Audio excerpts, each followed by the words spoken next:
Burke, j'ai l'impression que je vais vomir, grimaça Wendy avec emphase en repoussant l'assiette de choux farcis que j'avais passé 6 heures à préparer aujourd'hui. Avant de commencer l'histoire, n'oubliez pas de laisser un like et de vous abonner à la chaîne pour voir plus d'histoires comme celle-ci. La cuisine parut soudain rétrécir. Robert se figea, une fourchette près de la bouche, et son frère Marcus plongea le nez dans son assiette comme s'il venait d'y découvrir quelque chose d'incroyablement intéressant. Je sentis quelque chose craquer en moi, le dernier fil d'espoir d'une relation normale avec ma belle-mère. « Maman, qu'est-ce qui ne va pas ?» marmonna Robert. « Des choux farcis normaux. »« Normaux ?» ricana Wendy. « Le riz n'est pas assez cuit, la viande est trop salée, le chou est dur. » Cindy, est-ce vraiment si difficile d'apprendre à cuisiner des plats simples? Des années de mariage et toujours? Je serrai les poings sous la table, si fort que mes ongles s'enfoncèrent dans mes paumes. Des années. Pendant des années, j'avais supporté ses remarques, ses piques et ses conseils. Pendant des années, j'avais essayé de lui plaire, de faire de mon mieux, marchant sur des œufs. Toutes les humiliations défilèrent devant mes yeux. Comment elle avait javelisé ma cuisine parce qu'elle n'était pas hygiénique, comment elle avait relavé le linge que je venais d'étendre, et comment elle avait raconté aux invités que son fils était tombé sur une épouse défaillante. Un déclic se produisit dans ma tête, quelque chose se brisa à l'intérieur, comme si le dernier fusible avait sauté. Je posai lentement ma fourchette, m'essuyai les lèvres avec une serviette et levai les yeux. « Tu sais, Wendy » ma voix résonna, étonnamment calme, « je demande le divorce. » Le silence s'abattit sur la cuisine comme une dalle de béton. Robert s'étouffa avec son eau, Marcus laissa tomber sa fourchette qui résonna contre l'assiette, et ma belle-mère se figea, la bouche ouverte, incapable de terminer son prochain commentaire acerbe sur mes talents culinaires. « Quelle bêtise, Cindy !» Robert fut le premier à se reprendre. « Pour des choux farcis? Tu es folle ?» Je le regardai, confuse, ne comprenant pas mon mari qui, en 4 ans, n'avait jamais pris ma défense devant sa mère. « Pas à cause des choux farcis, Robert. À cause de tout. » Soudain, je ressentis un calme incroyable. Parce que je vis comme sur un champ de mines depuis 4 ans. Parce que ta mère me fait comprendre chaque jour, chaque minute, que je ne suis pas assez bien pour toi. Et toi, tu restes simplement à l'écart. Cindy, tu exagères, commença Robert, mais je levai la main pour l'arrêter. Non, j'ai minimisé les choses pendant toutes ces années. Je pensais que je pourrais gérer, que je m'en sortirais, que les choses s'amélioreraient. Mais aujourd'hui, j'ai réalisé qu'elles ne le feront pas. Jamais. Wendy retrouva enfin sa voix. Et c'est ça, les remerciements pour tout ce que j'ai fait pour vous? Pour avoir aidé avec vos réparations, pour avoir surveillé votre appartement pendant que vous étiez en vacances? Surveillé? Je souris amèrement. Tu as fouillé dans mes affaires, jeté ce que tu jugeais inutile, réarrangé les meubles. Tu ne surveillais pas, tu imposais tes règles chez moi. Robert sursauta. Assez. Toutes les deux. Cindy, tu ne vas pas demander le divorce, ce sont juste des émotions. Je le regardai, pour la première fois depuis longtemps, vraiment. Mon mari, 32 ans, est toujours un garçon qui a peur de contrarier sa maman. Un homme qui permet qu'on humilie sa femme. Ce ne sont pas des émotions, Robert. C'est une décision. Je suis fatigué d'être un paratonnerre entre toi et ta mère. Je suis fatigué de me sentir comme une étrangère dans ma propre maison. Marcus observait silencieusement la scène, son regard passant de son frère à moi. Puis, soudain, il dit « Robert, elle a raison. » La pièce se figea. Wendy se tourna vers son fils cadet comme si elle voyait un traître. « Marcus, qu'est-ce que tu racontes ?»« La vérité, maman. Tu n'as jamais accepté Cindy, dès le début. Tu te souviens de la crise que tu as piquée quand Robert a dit qu'il l'avait demandé en mariage ?» Je regardai Marcus avec surprise. Toutes ces années, il n'était jamais intervenu dans nos conflits, restant toujours en marge, neutre. Ne dis pas de bêtises, balaya Wendy d'un geste de la main. Je voulais juste que Robert ne répète pas l'erreur de papa, qu'il choisisse une fille bien, d'une bonne famille. Tu voulais qu'il choisisse une fille que tu pourrais contrôler, l'interrompit Marcus. Tu n'as pas aimé Cindy au premier regard parce que tu as compris qu'elle ne danserait pas au son de ta musique. Robert déplaça son regard confus de son frère à sa mère, comme s'il ne pouvait pas croire ce qui se passait. Et je me souvins soudain de ma première rencontre avec Wendy. Elle m'avait alors jeté un regard évaluateur et avait d'abord demandé « Alors, où travaillez-vous, Cindy ?» Ah, en apprenant que j'étais architecte d'intérieur, elle avait eu un ricanement sceptique. Profession peu fiable, Robert a besoin de stabilité. Marcus, tu es un fils ingrat. La voix de Wendy monta à des hauteurs dangereuses. Après tout ce que j'ai fait pour vous. Maman, personne ne conteste que tu as beaucoup fait pour nous, soupira Marcus. Mais ça ne te donne pas le droit de contrôler nos vies. Robert n'est plus un petit garçon. Pourquoi m'attaquez-vous tous? Ma belle-mère leva les bras théâtralement. J'ai juste dit la vérité sur les choux farcis. Ils sont vraiment immangeables. Je me levai de table. Il ne s'agit pas des choux farcis, Wendy. Ça n'a jamais été le cas. Les choux farcis ne sont que la goutte d'eau qui fait déborder le vase. Je pris une profonde inspiration. Tu sais, j'ai vraiment essayé. J'ai appris à cuisiner ton plat préféré, j'ai mémorisé le type de thé que tu bois, la parure de lit que tu préfères quand tu passes la nuit chez nous. Ma voix vacilla, tandis que je rassemblais mes pensées. Mais ce n'était jamais assez pour toi. Quelque chose n'allait jamais. Cindy, tu ne repasses pas bien les chemises de Robert. Cindy, il y a de la moisissure dans le coin de ta salle de bain. Cindy, les épouses normales ne restent pas tard au travail. Je vis Robert déglutir. Il semblait qu'il commençait à comprendre, ou peut-être voulais-je simplement le croire. Et tu sais ce qui est le plus blessant, continuai-je. Pas tes critiques, mais le fait que Robert restait toujours à l'écart, prétendait qu'il ne se passait rien, ou pire, était d'accord avec toi. Je me tournai vers mon mari. Tu te souviens, l'hiver dernier, quand j'ai fait ta soupe préférée? Tu en as mangé 2 bols et tu l'as complimentée. Puis ta mère est arrivée et a dit que la soupe était fade et sans goût. Et tu as soudainement été d'accord avec elle. Oui, maman, tu as raison, elle n'est pas aussi bonne que la tienne. Robert devint pâle. Cindy, ce n'est pas ce que je voulais dire. Alors, que voulais-tu dire, Robert? Explique-moi simplement ce que tu voulais dire en m'humiliant devant ta mère, encore et encore. Wendy se leva brusquement. Très bien, j'ai compris. Vous ne voulez pas de mes conseils, vous n'avez pas besoin de mon aide. Je m'en vais. Mais personne ne se précipita pour l'arrêter. Même Robert resta silencieux, fixant la table. Wendy se figea sur le pas de la porte, s'attendant apparemment à ce que son fils lui court après. Mais il ne le fit pas. Très bien, alors, dit-elle, et elle claqua la porte si fort que la vaisselle dans le buffet trembla. Un lourd silence plana dans l'air. Marcus fut le premier à le briser. Bon, je suppose que je vais y aller aussi. Vous avez besoin de parler. Il se leva, me serra l'épaule en signe de soutien et partit discrètement, fermant doucement la porte derrière lui. Robert et moi restâmes seuls dans la cuisine, encore remplis du parfum de ces maudits choux farcis. Soudain, je me sentis terriblement fatigué et me rassis sur la chaise. Cindy, tu n'es pas sérieuse à propos du divorce, rompit le silence Robert, sa voix empreinte d'incertitude. Je levai les yeux vers lui. Et qu'est-ce qui va changer, Robert? Ta mère ne changera pas. Et toi, prendras-tu mon parti? Il resta silencieux, et ce silence en disait plus long que n'importe quel mot. Dehors, la pluie commença à tomber, les gouttes tambourinant sur le rebord de la fenêtre, créant un rythme étrange, presque apaisant. Tu sais, je me suis souvenu soudainement. Commençai-je. Je me suis souvenu du jour de notre mariage. Le jour où nous nous sommes mariés, ta mère m'a dit quelque chose. Elle s'est approchée avant la cérémonie, alors que tu t'étais éloignée, elle m'a pris la main et m'a dit, « Souviens-toi, ma fille, dans notre famille, les hommes choisissent toujours leur mère, pas leur femme. C'était comme ça, c'est comme ça, et ce sera toujours comme ça. » Robert releva brusquement la tête. « Elle a vraiment dit ça? » « Oui. Et sais-tu ce que j'ai répondu? » Je souris tristement, presque comme un adieu. « Alors, je suis la première à briser cette tradition. J'y croyais vraiment, Robert. Je croyais que notre amour était plus fort que tout ça. » Je fis un geste vague vers la cuisine, signifiant non seulement la pièce, mais toute la situation, toutes ces années de conflits silencieux. Cindy, il hésita, cherchant ses mots. Je t'aime. Vraiment. Mais c'est ma mère.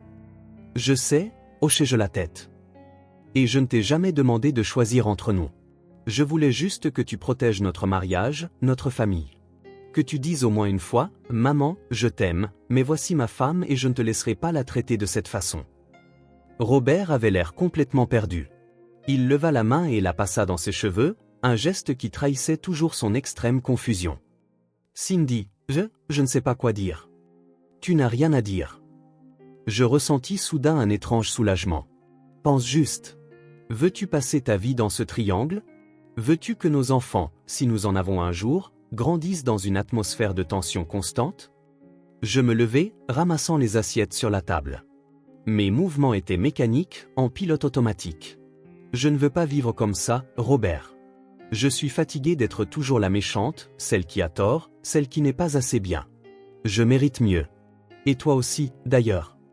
Robert se leva aussi, prit ma main avec les assiettes et les posa. Je vais faire la vaisselle moi-même. C'était si inattendu que j'en fus décontenancé. En 4 ans de mariage, Robert aidait rarement à la maison. Non pas qu'il soit paresseux ou égoïste, juste la façon dont il avait été élevé. Un homme ne devrait pas faire le travail des femmes, aimait à dire Wendy. Je mis les assiettes dans l'évier et reculai. Robert commença silencieusement à laver la vaisselle. Ses épaules étaient tendues, ses mouvements brusques. Tu sais, dit-il soudain sans se retourner, quand nous nous sommes rencontrés, je suis tombé amoureux de ton indépendance, de ta façon de voir le monde, comme si tout était possible. Ta confiance en toi. Il se tut, se concentrant sur le récurage d'une assiette. Puis je t'ai présenté à ma mère, et chaque jour, j'ai vu tout ça s'estomper. Comment tu es devenue plus silencieuse, plus prudente. Comment tu cachais tes projets, tes idées. Je me surpris à retenir ma respiration. Nous n'avions jamais parlé de ça avant. De la façon dont nous avions changé au fil des ans. De la façon dont la relation avec sa mère m'avait lentement mais sûrement transformé d'une designer confiante qui pouvait débattre des choix de couleurs avec les clients en une femme au foyer effrayée qui avait peur de dire ce qu'elle pensait. Et le pire, continua Robert, toujours dos à moi, c'est que je l'ai vu et que je n'ai rien fait. Parce que c'était plus facile comme ça. Il ferma l'eau et se tourna vers moi. Ses yeux étaient rouges. J'ai reculé. J'avais peur des crises de maman, peur des conflits. Et à la fin, le conflit a quand même eu lieu, dis-je doucement. Mais le prix, c'était notre famille. Il hocha lentement la tête, s'essuyant les mains avec un torchon. Je ne veux pas te perdre, dit-il après une pause. Mais je ne sais pas si je peux changer. Si je peux apprendre à tenir tête à maman. Il ne s'agit même pas de lui tenir tête, Robert. Je m'appuyai contre le mur, sentant mes genoux trembler. Il s'agit d'établir des limites. Des limites saines. Peux-tu dire à ta mère, je t'aime, mais je n'accepte pas ce genre de traitement envers ma femme? Il resta silencieux, et je connaissais déjà la réponse. Tu vois, souris-je tristement, même en théorie, même en sachant que c'est juste, tu ne peux pas t'imaginer lui dire ça. Donne-moi une chance, dit-il soudain. Une chance. Je vais lui parler. Je haussai un sourcil sceptique. Et que vas-tu lui dire? La vérité. Que je t'aime. Que je ne veux pas choisir entre vous deux. Que si elle ne change pas d'attitude envers toi, alors je... Il hésita, puis termina résolument, j'arrêterai de lui parler. Je n'en croyais pas mes oreilles. Robert, tu n'en seras pas capable. Je le ferai. Il serra soudain les poings. Parce que je ne veux plus être un lâche. Je regardai mon mari, débraillé, les manches mouillées par la vaisselle, avec un regard déterminé mais effrayé, et quelque chose s'agita en moi. D'accord, dis-je lentement. Une chance. Mais je ne vais pas rester assise à attendre que tu rassembles ton courage. Je déménage chez Miranda pour un moment, pour réfléchir. Combien? Entendis-je la panique dans sa voix. Je ne sais pas, Robert. Peut-être pour une semaine, peut-être pour toujours. Ça dépend de toi. Il hocha la tête, acceptant mes conditions. Quand pars-tu? Demain. Je vais emballer l'essentiel. Dehors, la pluie s'était transformée en une véritable averse. Les gouttes tambourinaient sur le toit, créant une mélodie étrange, presque douillette. Et à ce moment-là, je réalisai que pour la première fois depuis longtemps, Robert et moi parlions vraiment, sans malentendu, sans rancœur cachée, sans peur de nous contrarier. Je t'aime, dit-il doucement. Vraiment. Je sais, répondis-je. Je t'aime aussi. Mais parfois, l'amour ne suffit pas, Robert. Le lendemain matin, je préparai un petit sac, vêtements, cosmétiques, mon ordinateur portable pour le travail. Robert me regardait faire mes valises en silence, debout dans l'embrasure de la porte de la chambre. Il n'avait pas dormi de la nuit, je l'avais entendu se retourner, soupirer, se lever plusieurs fois et faire les 100 pas dans l'appartement. « As-tu appelé Miranda ?» demanda-t-il. « Oui, elle m'attend. Elle a dit que je pouvais rester chez elle aussi longtemps que nécessaire. » Je fermai la fermeture éclair du sac et me redressai. Étrangement, je ne ressentais pas de chagrin, mais plutôt une sorte d'engourdissement, comme si cela ne m'arrivait pas à moi, comme si je me regardais de l'extérieur. Tu appelleras? Robert avait l'air hagard, des ombres sous les yeux. Oui, hochai-je la tête. Mais pas tout de suite. J'ai besoin de temps. Je comprends. Il tendit la main comme pour me toucher, mais s'arrêta à mi-chemin. Je parlerai à ma mère aujourd'hui. Je le regardai longuement. Ne le fais pas pour moi, Robert. Fais-le pour toi. Miranda vivait dans un petit studio de l'autre côté de la ville. Quand j'arrivai, elle ouvrit la porte, me serra silencieusement dans ses bras et me fit entrer. Raconte-moi tout, exigea-t-elle, m'asseyant sur le canapé et plaçant une tasse de thé chaud devant moi. Je lui racontai le dîner de la veille, les choux farcis, mes mots sur le divorce, la conversation avec Robert. Miranda écouta sans m'interrompre, hochant seulement la tête de temps en temps ou pinçant les lèvres. Tu sais, dit-elle quand j'eus fini, j'ai toujours su que cela arriverait un jour. Mais je ne pensais pas que ce serait à cause de choux farcis. Je ris involontairement, pour la première fois en 2 jours. Il ne s'agit pas des choux farcis. Je sais, acquiesça Miranda sérieusement. Le problème, c'est que ton mari est un fils à maman qui n'arrive pas à couper le cordon. Je soupirai. Miranda était toujours directe dans ses évaluations, mais elle visait généralement juste. Il a dit qu'il parlerait à sa mère. Et tu le crois? Je ne sais pas, répondis-je honnêtement, réchauffant mes mains sur la tasse. Je veux y croire, mais tu as peur d'espérer, termina Miranda pour moi. Je comprends. Après 4 ans à supporter cette femme, je les aurais envoyés promener tous les deux depuis longtemps. Le problème, c'est que j'aime Robert, pris-je une gorgée de thé. Vraiment. Quand nous sommes juste tous les deux, sans sa mère, les choses vont bien. Nous rions, parlons, apprécions la compagnie l'un de l'autre. Miranda ricana.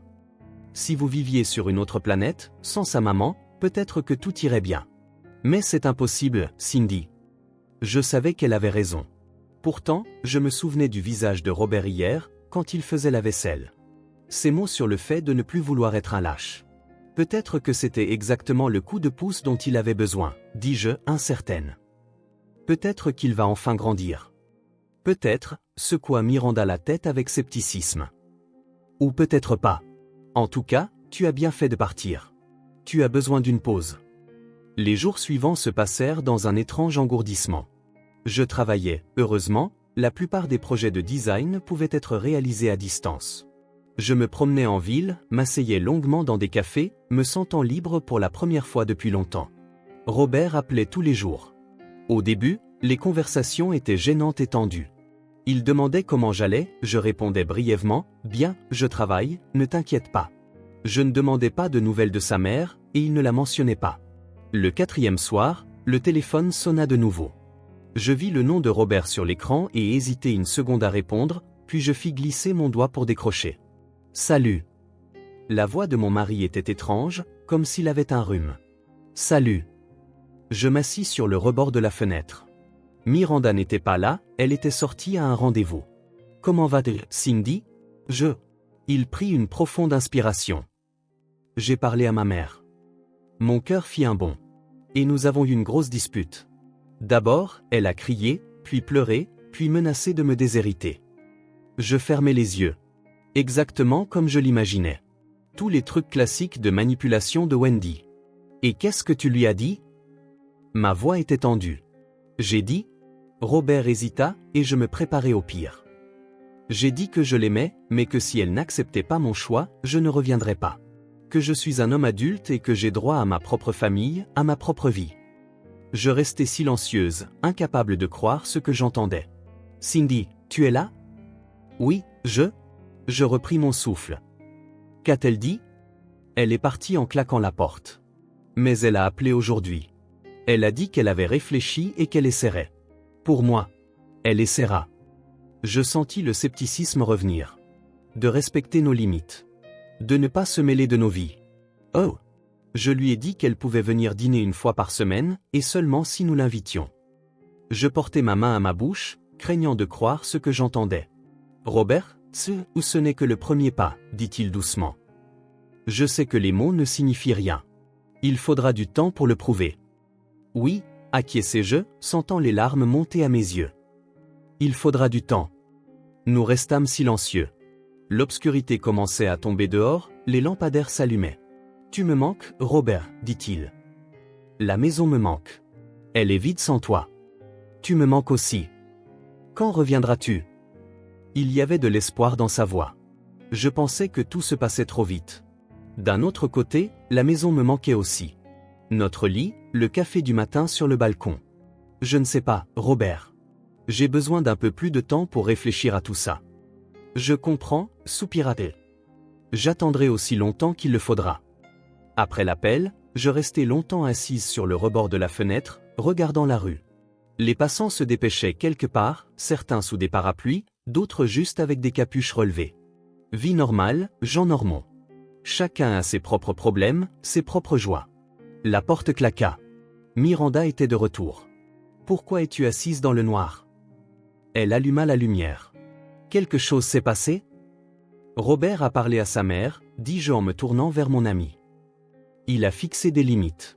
Il lui a dit qu'elle ne pouvait venir qu'une fois par semaine, et seulement si nous l'invitions. Miranda siffla. Waouh! Je ne m'attendais pas à un tel courage de sa part. Moi non plus, admis-je. Et je ne sais pas quoi faire maintenant.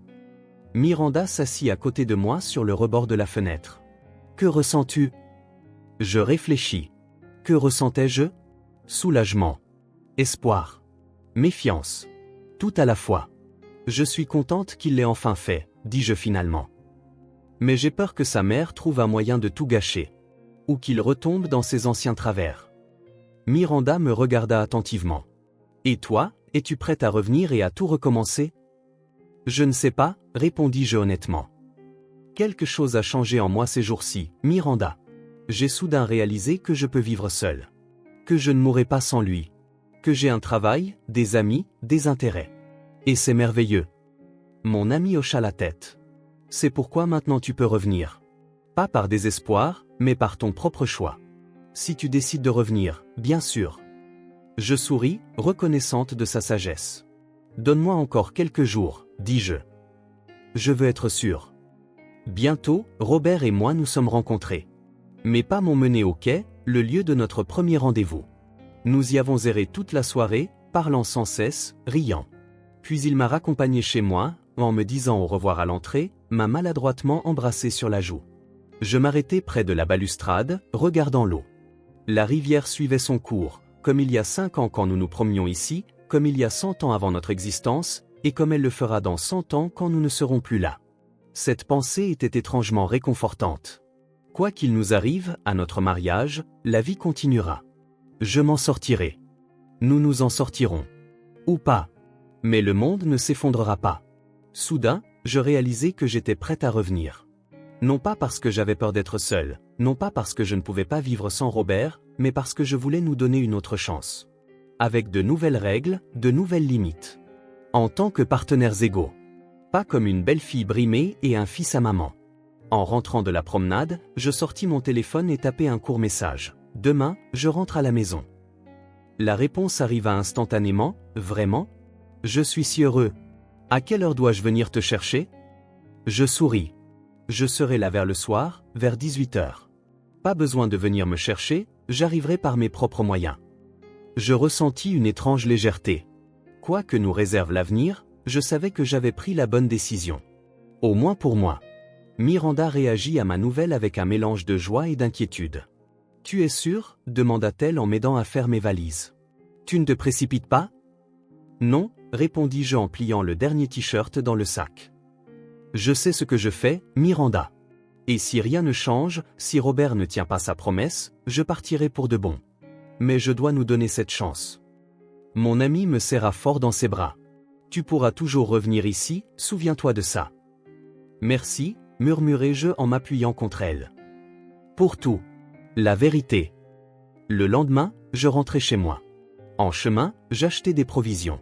Je voulais préparer le dîner, mais pas ces maudits choux farcis. Quelque chose de nouveau. Quelque chose à nous, avec Robert. Sans aucune trace de sa mère. Quand j'ouvris la porte avec ma clé, la première chose qui me frappa fut la propreté. D'habitude, Robert ne se souciait pas beaucoup de l'ordre, mais maintenant l'appartement était étincelant, sentant le frais et les pâtisseries. « Robert » appelai-je en entrant dans le couloir. Il sortit de la cuisine, s'essuyant les mains sur un torchon. « Son visage rayonnait d'une joie si sincère que cela me serra le cœur. Cindy. Il se figea une seconde, comme incertain de pouvoir me serrer dans ses bras. Je fis le premier pas et me blottis contre lui. L'odeur familière, la chaleur, le cœur battant. La maison. J'ai fait une tarte, dit Robert en reculant. Aux pommes. Elle est un peu brûlée en dessous, mais j'ai coupé les parties brûlées.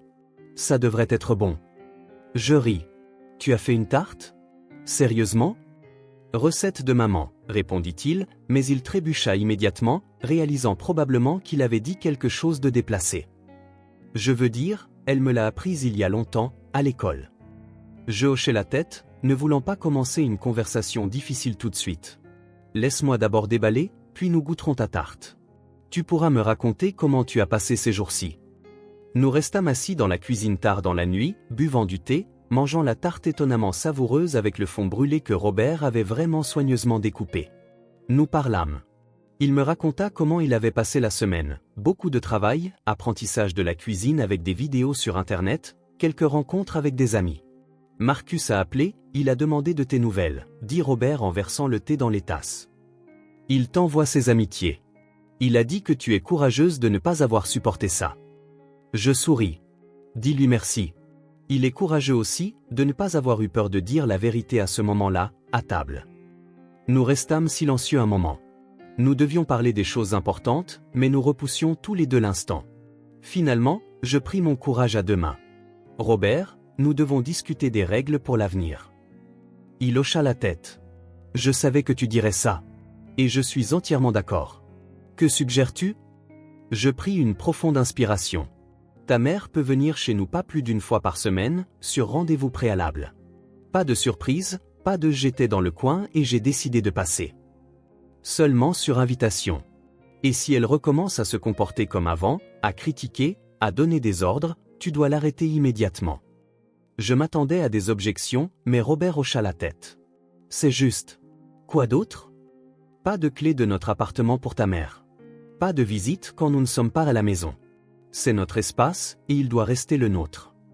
D'accord, dit-il en posant sa tasse sur la table. Je lui ai déjà pris ses clés la semaine dernière. Je haussai les sourcils de surprise.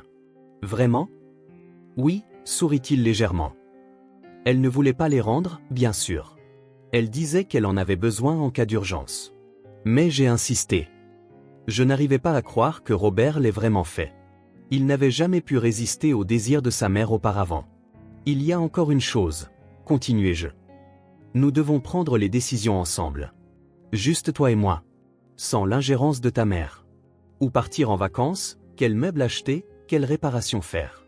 Seulement nos décisions. D'accord. Il tendit la main par-dessus la table et couvrit la mienne de la sienne.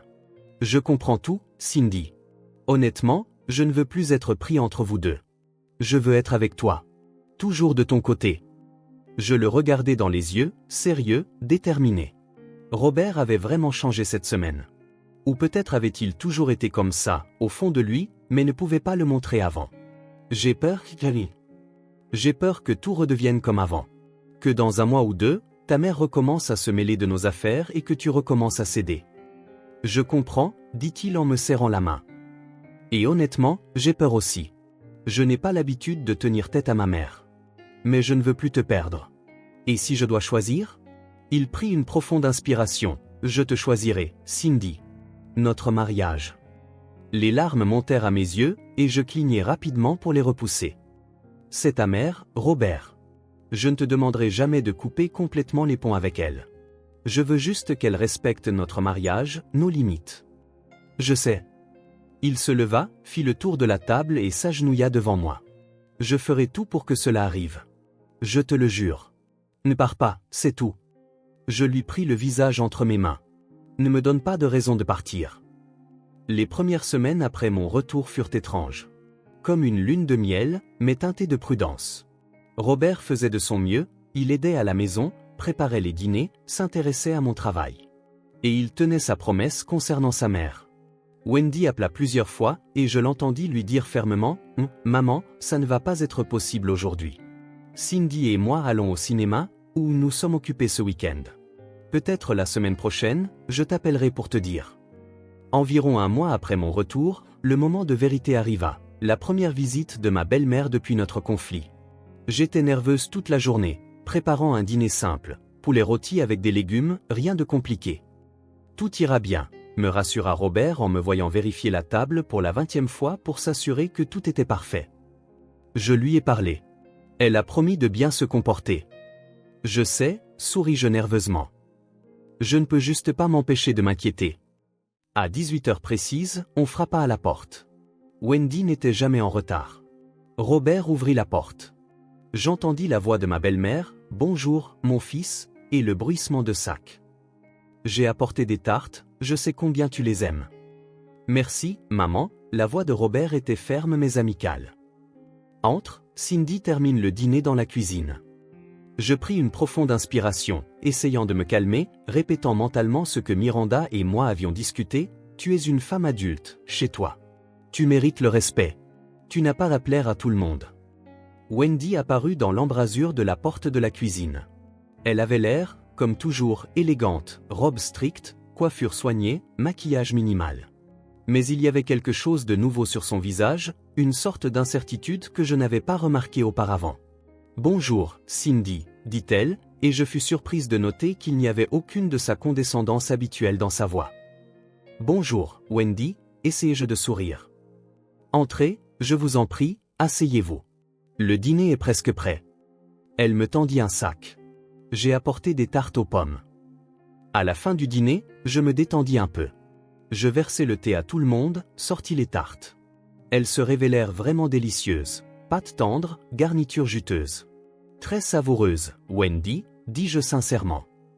La recette de ma grand-mère, sourit-elle légèrement.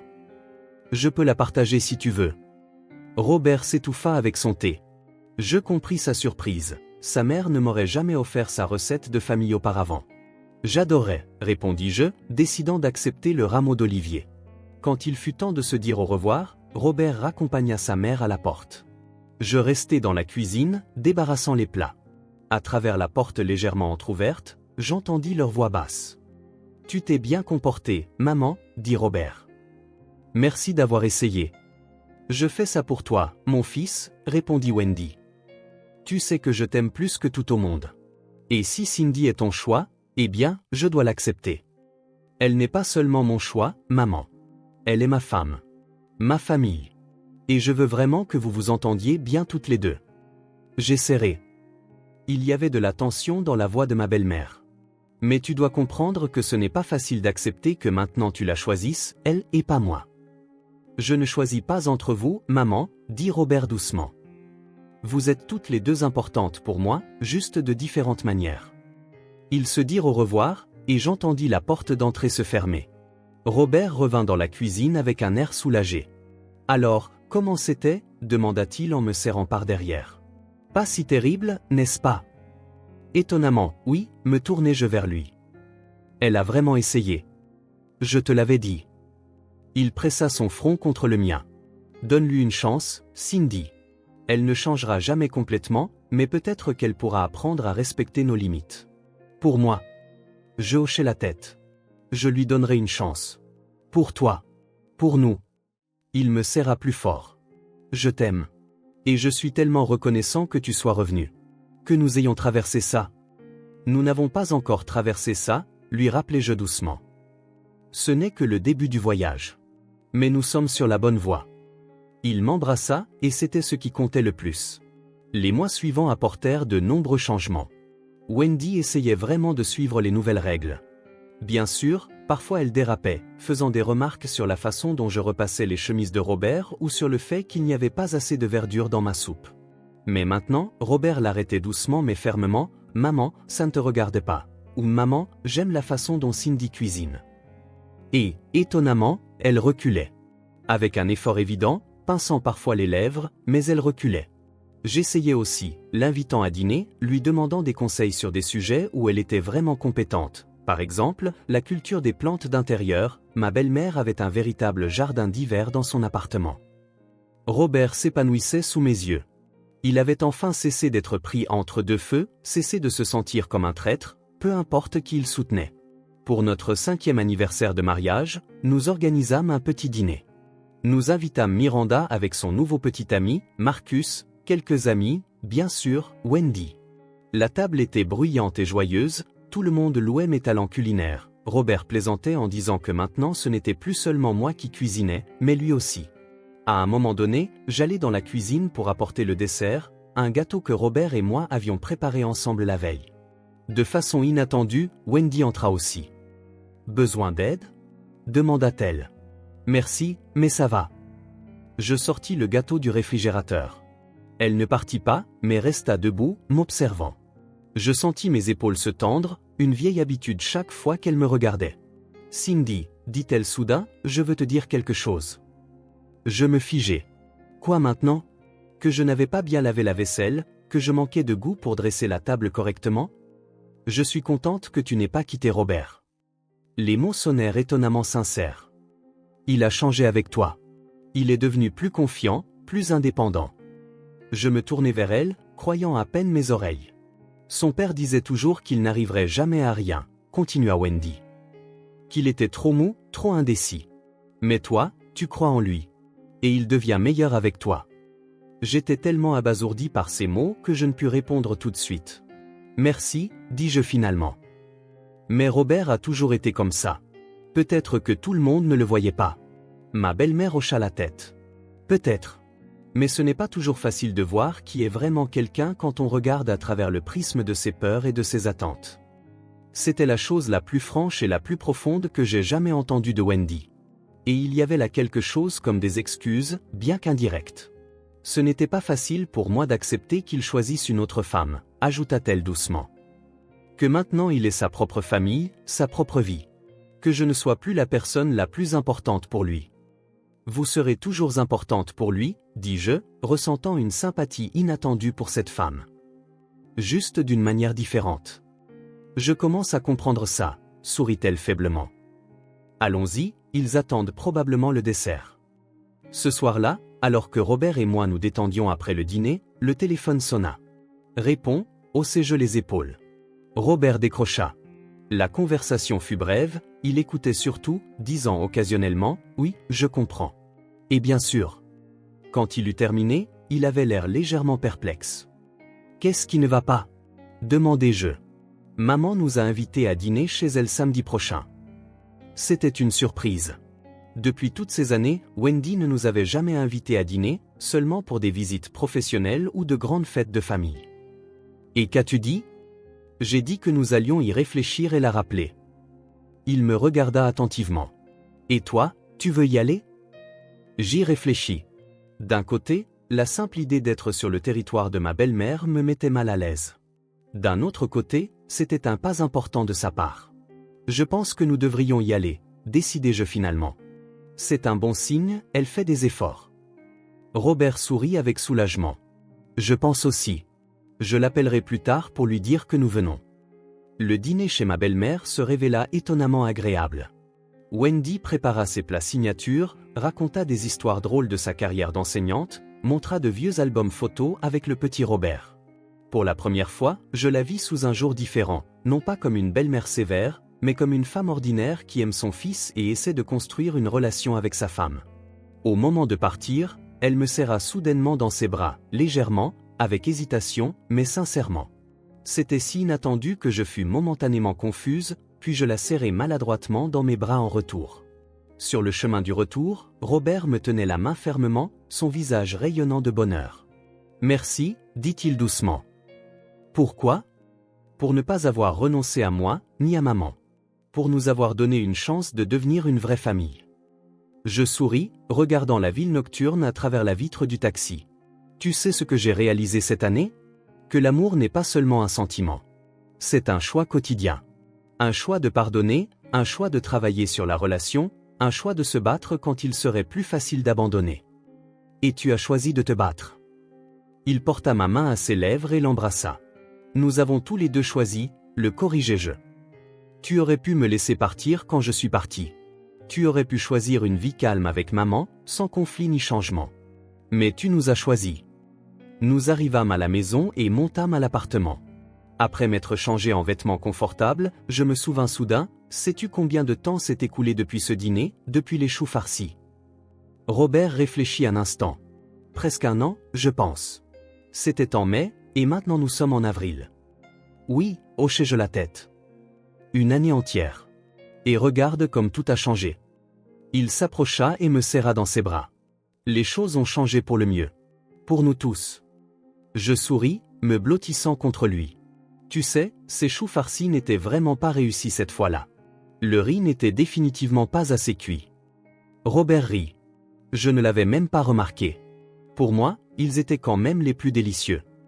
Nous restâmes là, enlacés, au milieu de notre cuisine, celle-là même, un an auparavant, un conflit avait éclaté, changeant nos vies. Je pensais à quel point la vie peut être étrange parfois. Comment quelque chose de nouveau, de plus fort et de plus profond peut naître des épreuves les plus difficiles. Quelques semaines après le dîner chez ma belle-mère, j'appris que j'étais enceinte. Robert et moi n'avions pas activement planifié un enfant, mais nous n'avions pas utilisé de contraception ces derniers mois non plus. 2 lignes roses sur le test me figèrent dans la salle de bain. Je ne savais pas comment le dire à Robert. Nous n'avions jamais sérieusement discuté d'avoir des enfants, reportant toujours cette conversation à plus tard. Et maintenant, ce plus tard était arrivé. Le soir, quand il rentra du travail, je l'accueillis avec 2 verres. L'un contenait du vin, l'autre du jus de raisin. Quelle est l'occasion? S'étonna-t-il en enlevant sa veste et ses chaussures. Je lui tendis les 2 verres. Je ne comprends pas. Il fronça les sourcils, regardant alternativement les 2 verres. L'un de nous ne boit pas d'alcool ce soir, dis-je, sentant mon cœur battre la chamade. Devine qui? Pendant quelques secondes, Robert me regarda avec confusion, puis ses yeux s'écarquillèrent. Cindy. Je hochai la tête, incapable de réprimer un sourire. Oui. Dans environ 7 mois, nous serons 3. Il posa les verres sur la table, me souleva dans ses bras et me fit tourner dans la pièce. Oh mon Dieu, Cindy! C'est un miracle! Sa joie sincère dissipa tous mes doutes. Toute la soirée, nous fîmes des projets. Comment nous aménagerions la chambre d'enfant, quel prénom nous aimions, comment nous l'annoncerions à nos familles. Et ta mère? Demandai-je prudemment, alors que nous étions déjà couchés. Penses-tu qu'elle sera heureuse? Robert se tourna vers moi. Bien sûr. Elle a toujours rêvé de petits-enfants. Mais tu sais quoi? Même si elle était contre, ça n'aurait pas d'importance. C'est notre enfant, notre famille. Nous prenons les décisions nous-mêmes. Je souris, me blottissant contre lui. Le voilà, le résultat de toutes nos épreuves. Un homme confiant qui sait ce qui compte pour lui. Le lendemain, nous allâmes chez Wendy. Nous avions décidé de partager la nouvelle en personne. J'étais un peu nerveuse, mais j'essayais de ne pas le montrer. « Maman, nous avons des nouvelles », dit Robert alors que nous étions assis pour le thé dans son salon. « Cindy est enceinte. Tu vas être grand-mère. » Je me préparais à toutes sortes de réactions, des félicitations froides aux remarques critiques sur le fait qu'il était trop tôt pour avoir des enfants ou sur l'importance de rénover avant l'arrivée du bébé. Mais Wendy me surprit. Ses yeux se remplirent de larmes, elle pressa ses mains contre sa poitrine et nous regarda simplement pendant quelques secondes. Sa voix trembla, « Je vais être grand-mère. » Et soudain, elle se mit à pleurer pour de vrai, sans comédie ni manipulation. Robert serra maladroitement sa mère dans ses bras. Comme moi, il ne s'attendait pas à cette réaction. Désolé, essuya-t-elle ses larmes. J'en ai juste rêvé pendant si longtemps. Depuis que vous vous êtes mariés, Robert. Mais j'avais peur de demander, de vous le rappeler. Elle se tourna vers moi. Comment te sens-tu, Cindy? Des nausées matinales? Quand j'étais enceinte de Robert, je ne pouvais pas regarder la nourriture pendant les 3 premiers mois. Seulement des crackers et du thé. Et elle commença à partager des souvenirs de sa grossesse, des premiers mois de la vie du petit Robert. Sans instruction, sans conseil. Juste en partageant son expérience. Un jour, alors que l'accouchement était très proche, la sonnette retentit. J'ouvris. Surprise, dirent-elles à l'unisson. Il s'avéra que ma mère était venue pour une semaine pour aider aux derniers préparatifs de la naissance, et Wendy avait suggéré d'organiser une petite fête pour nous. Nous bûmes du thé, mangeâmes du gâteau, parlâmes. Nos mères, qui ne s'étaient rencontrées auparavant qu'au mariage et à quelques événements familiaux, trouvèrent étonnamment un terrain d'entente, discutant de leurs expériences de maternité, partageant des histoires sur ce que Robert et moi étions enfants. Robert était un garçon très calme, dit Wendy. Il pouvait passer des heures à construire avec des cubes sans se laisser distraire. Mais Marcus était agité, cassant toujours quelque chose, grimpant partout. Et Cindy dessinait toujours, sourit ma mère. Peu importe où nous étions, à la maison, en visite, à la clinique, elle avait toujours des crayons et un carnet avec elle. J'étais assise dans un fauteuil, les mains posées sur mon gros ventre, pensant à quel point les choses avaient étrangement tourné. Il y a 1 an, j'étais prête à briser notre famille à cause d'un conflit avec ma belle-mère. Et maintenant, nous étions tous assis à la même table, nous préparant à la naissance d'un enfant, riant. Pendant l'accouchement, Robert était avec moi, me tenant la main, m'épongeant la sueur, me disant qu'il m'aimait, que je pouvais le faire. Je l'ai fait. Après 6 heures de travail, notre fille est née. Petite, rouge, avec un regard étonnamment sérieux. « Elle a tes yeux », murmura Robert lorsque l'infirmière posa un paquet sur ma poitrine. « Et ton nez » souris-je à travers mes larmes. Nous l'appelâmes Alice. Simplement parce que nous aimions tous les deux ce prénom. Wendy et ma mère restèrent à tour de rôle avec nous les premières semaines, aidant avec le bébé. J'étais reconnaissante de leur aide. Sans elles, Robert et moi, parents inexpérimentés, aurions été complètement perdus. Étonnamment, la présence de ma belle-mère ne me tendait plus. Elle se comportait avec délicatesse, n'imposait pas ses opinions, et quand elle donnait des conseils, c'était avec douceur et sans insistance. Un jour, alors qu'Alice avait environ 1 mois, j'entrai dans la chambre d'enfant et y vis Wendy. Elle se tenait près du berceau, pensant être seule, parlant doucement à sa petite fille. « Tu es la plus belle fille du monde, tu sais. Tu as des parents merveilleux qui s'aiment très fort.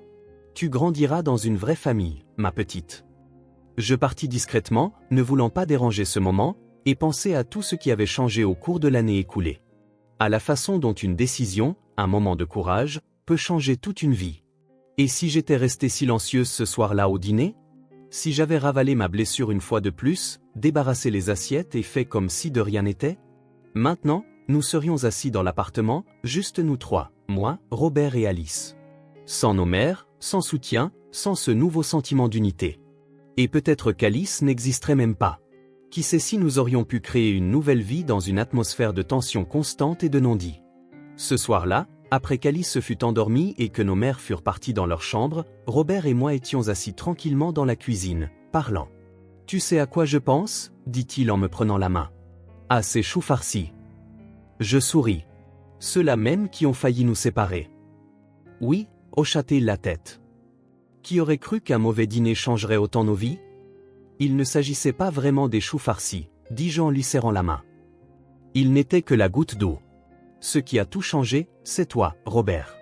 Ta décision de grandir, de prendre tes responsabilités pour ta vie, pour notre famille. Nous avons tous les deux tout changé, me rapprocha-t-il. Toi avec ton courage, moi avec ma décision. Et maintenant, nous avons tout ça. Notre maison, notre fille, notre vraie famille. Je me blottis contre lui, pensant à combien de fois dans la vie nous avons peur de faire un pas décisif, peur des conflits, du changement, de l'inconnu. Nous nous accrochons à des schémas familiers, même s'ils nous rendent malheureux.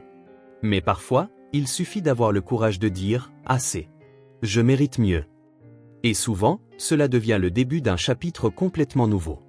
Un chapitre où tout le monde, soi-même et ceux qui nous entourent, a une chance de devenir meilleur. Je t'aime, Robert, murmurai-je. Et j'aime notre petite fille. Et notre famille. Telle qu'elle est maintenant. Je vous aime tous aussi, répondit-il. Et tu sais quoi? Je suis même reconnaissant pour ces choux farcis, d'une certaine manière. Ils nous ont apporté le vrai bonheur. Nous rîmes, et à ce moment-là, un couinement vint de la chambre d'enfant. Alice s'était réveillée et réclamait de l'attention. Nous allâmes voir notre fille. Ensemble. Comme il se doit. Et comme ce sera toujours désormais.